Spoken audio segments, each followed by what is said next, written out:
Hey guys what's up, hope you are doing well. So 25 days economic capsule series का आज lecture number 9 है, जिसमें हम different types of bank systems in India के बारे में डिस्कस करेंगे। सबसे पहला हमारा टॉपिक है कोऑपरेटिव बैंक्स इन इंडिया। तो समझते हैं कोऑपरेटिव बैंक्स होते क्या हैं। तो ये बेसिकली फाइनेंशियल इंस्टीट्यूशंस होते हैं जो कि own and controlled by there members होते हैं। बेसिकली अगर इसे डिस्क्राइब किया जाए तो ये कम्युनिटी बेस्ड बैंक सिस्टम होता है, जहाँ पे एक कम्युनिटी के लोग ही आपस में आके एक बैंक्स को फॉर्म करते हैं और उन्हीं के पास डिसीजंस होता है बैंक से रिलेटेड।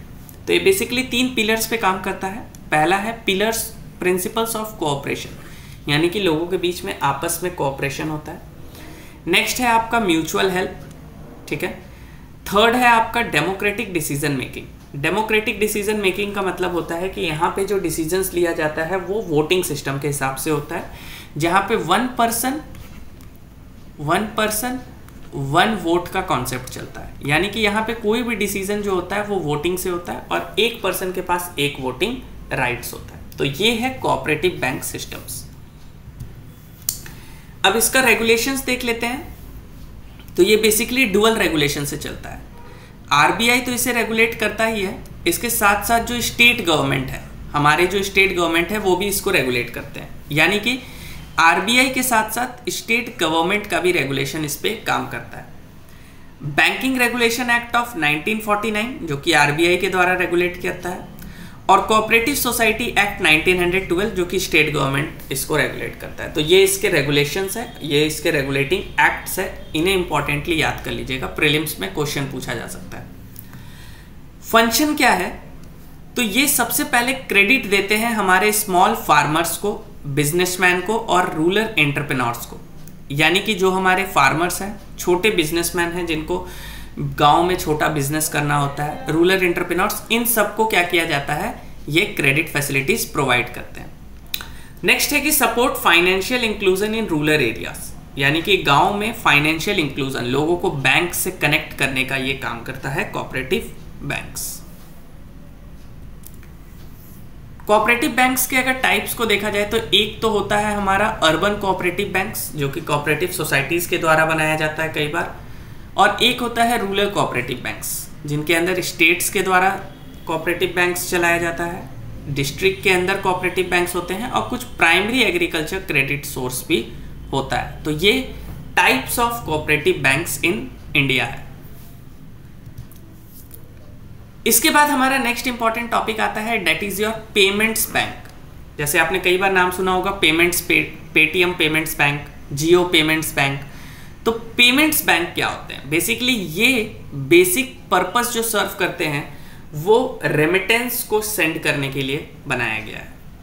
तो special type of bank that accept deposit but can not lend money, यानी कि ये डिपॉजिट तो एक्सेप्ट करते हैं बट लैंडिंग एक्टिविटीज में ये इन्वॉल्व नहीं हो सकते। और इस स्टेटमेंट से प्रीलिम्स में क्वेश्चन पूछा जा चुका है। तो पेमेंट्स बैंक याद रखिएगा, डिपॉजिट फैसिलिटीज देते हैं बट लेंडिंग एक्टिविटीज में ये इन्वॉल्व नहीं होते। इन्हें रेगुलेट किया जाता है reserve bank of India banking regulating act 1949 के तहत। इनका डिपॉजिट लिमिट पर कस्टमर 2 लाख रुपए होता है, यानी कि पर कस्टमर 2 लाख रुपीस तक डिपॉजिट कर सकता है। ये कभी भी लोन्स नहीं दे सकते, ये बहुत इंपॉर्टेंट पॉइंट है।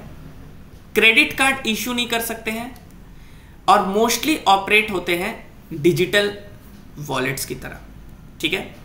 इनका मेन जो सर्विस होता है वो होता है सेविंग और करेंट अकाउंट। बिल पेमेंट्स में ये करते हैं यूपीआई वगैरह। रेमिटेंस ये आपको प्रोवाइड करते हैं, रेमिटेंस सेंड करने में काम करते हैं, और मोबाइल रिचार्ज वगैरह में इसका यूज होता है। ये डेबिट कार्ड भी आपको देते हैं बट क्रेडिट कार्ड नहीं दे सकते, ये याद रखिएगा। रिजर्व रिक्वायरमेंट इनका कितना है? तो 75% रिजर्व इनको रखना पड़ता है गवर्नमेंट सिक्योरिटीज के फॉर्म में, एसएलआर जिसे कहा जाता है, और 25% इनका डिपॉजिट अदर कमर्शियल बैंक्स के साथ होना चाहिए। एग्जाम्पल में आता है Airtel payments bank, Paytm payments bank, Fino payments bank. ये कुछ एग्जाम्पल है पेमेंट्स बैंक इन इंडिया के। तो ये था हमारा दूसरा टाइप का बैंकिंग सिस्टम, डिफरेंशिएटेड बैंकिंग के अंदर पेमेंट्स बैंक। थर्ड है हमारा स्मॉल फाइनेंस बैंक।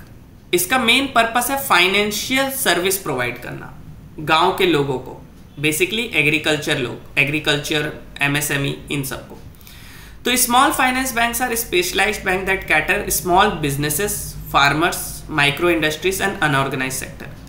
बेसिकली इन जितने भी बैंक्स हैं इन सबका मेन पर्पस है इंडिया में फाइनेंशियल इंक्लूजन को प्रमोट करना, और ये रेगुलेट होते हैं आरबीआई के गवर्नमेंट, आरबीआई के एक्ट, रेगुलेटिंग एक्ट 1949 से ही, और ये फॉलो करते हैं prudential norms and Basel norms. Prudential norms basically क्या होता है कि जो आरबीआई रेगुलेशन आपको देता है कि कितना मनी आप दे सकते हो, कितना आपको कैपिटल एडुकेसी रेशियो मेंटेन करना है, ये सब इनको फॉलो करना होता है। तो ये याद रखिएगा कि ये आरबीआई के गाइडलाइंस को फॉलो करते हैं। की फीचर्स क्या है कि ये एक्सेप्ट करते हैं डिपॉजिट और लोन्स देते हैं। लोन तो देंगे क्योंकि इनका मेन नाम ही है फाइनेंस बैंक, तो ये फाइनेंशियल सर्विस प्रोवाइड करते हैं। बट इनको 75% लोन जो देना है ये प्रायोरिटी सेक्टर को देना है।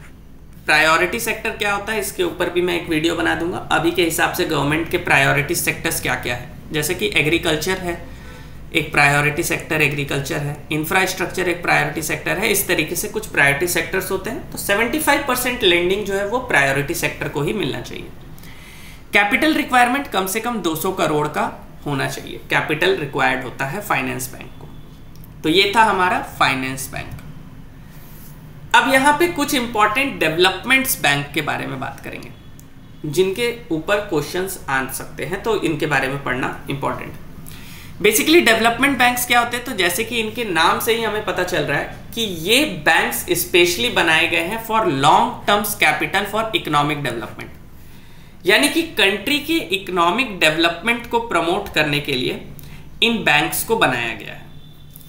इनके अंदर आपका पहला आता है नाबार्ड, दूसरा आता है आईएफसीआई, तीसरा आता है IDBI, SIDBI, Exim, NHB.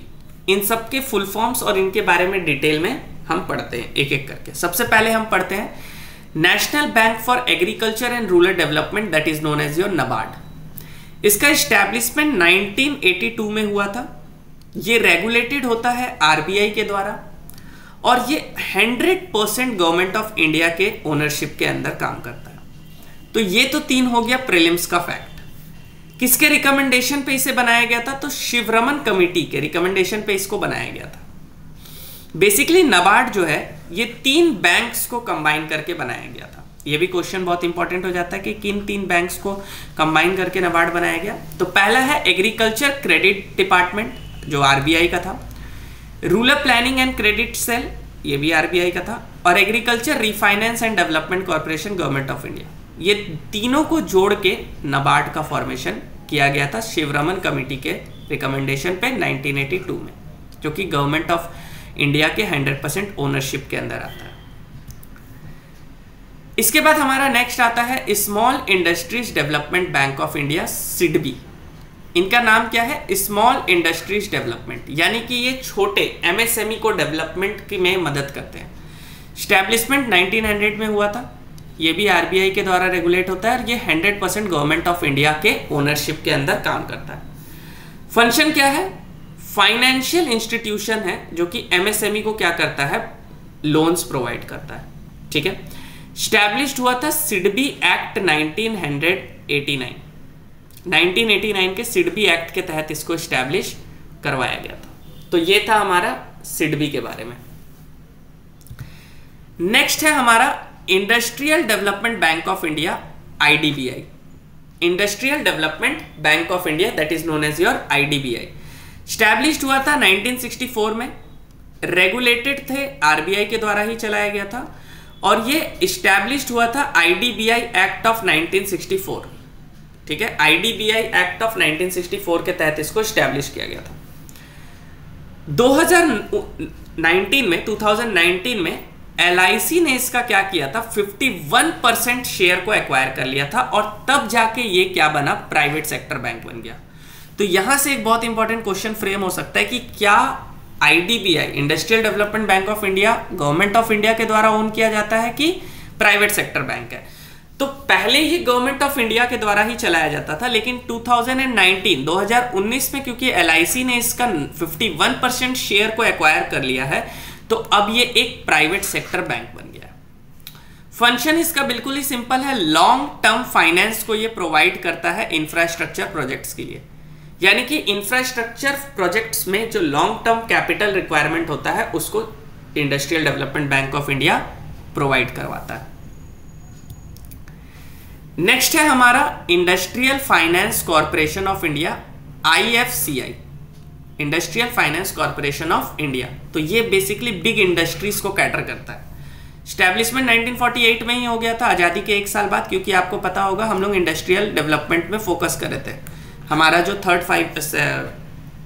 Basically second और थर्ड 5 ईयर प्लान था वो इंडस्ट्रियल डेवलपमेंट में ही था फोकस्ड। रेगुलेटेड RBI के द्वारा किया जाता है, गवर्नमेंट ओन्ड फाइनेंशियल इंस्टीट्यूशन है। फंक्शन इसका बिल्कुल सिंपल है, लॉन्ग टर्म फाइनेंस प्रोवाइड करता है इंडस्ट्रियल प्रोजेक्ट को और इंफ्रास्ट्रक्चर डेवलपमेंट और इकोनॉमिक ग्रोथ में मदद करता है। यानी कि इंडस्ट्रियल डेवलपमेंट में ये बैंक पूरा का पूरा योगदान देता है। नेक्स्ट है हमारा export import bank of India, जिसे हम एक्जिम के नाम से जानते हैं। तो क्योंकि ये एक्सपोर्ट इंपोर्ट नाम से ही पता चल रहा है कि ये जो बैंक है ये हमारे एक्सपोर्ट और इंपोर्ट के बैलेंस को कैटर करने के लिए बनाए गए थे। स्टैब्लिश्ड हुआ था 1982 में, रेगुलेटेड था RBI के द्वारा, गवर्नमेंट ऑफ इंडिया के द्वारा इसे ओन किया जाता है। अब इसका फंक्शन देख लीजिए, इसको मैंने इस तरीके से स्ट्रक्चर्ड वे में बनाया है कि जैसे क्वेश्चन पूछा जाता है, पहले प्रीलिम्स का फैक्ट्स है, देन उसका फंक्शन और किस एक्ट में बनाया गया, इतना ही हमें इन सब के बारे में जानना है। अगर मेंस में भी क्वेश्चन पूछ लिया जाता है डेवलपमेंट बैंक के ऊपर तो इतना सारा बैंक्स में अगर हम सारा चीज को लिखेंगे तो काफी लंबा हो जाएगा। तो कुछ पॉइंट सारे बैंक्स के बारे में हम बता सकते हैं। फंक्शन क्या है, provides long term and short term loans to Indian exporter and importers. Indian के एक्सपोर्टर्स को और इंपोर्टर्स को लॉन्ग टर्म या शॉर्ट टर्म जो लोन्स का रिक्वायरमेंट होता है वो देता है। Offers buyer credit and supplier credit transaction, अगर कोई कीन रहा है तो दैट इज योर इंपोर्टर, तो बायर क्रेडिट, और कोई अगर बेच रहा है तो सप्लायर क्रेडिट भी इंटरनेशनल ट्रांजेक्शन में परफॉर्म करता है। ये स्टैब्लिश किया गया था export import bank of India act 1981 के तहत, इसको बनाया गया था। नेक्स्ट है हमारा national housing bank, NHB, national housing bank. Establish हुआ था 1988 में, रेगुलेटेड RBI के द्वारा है और 100% गवर्नमेंट ऑफ इंडिया का ओनरशिप इसमें है। फंक्शन क्या है, regulate and supervise housing finance company to ensure stability.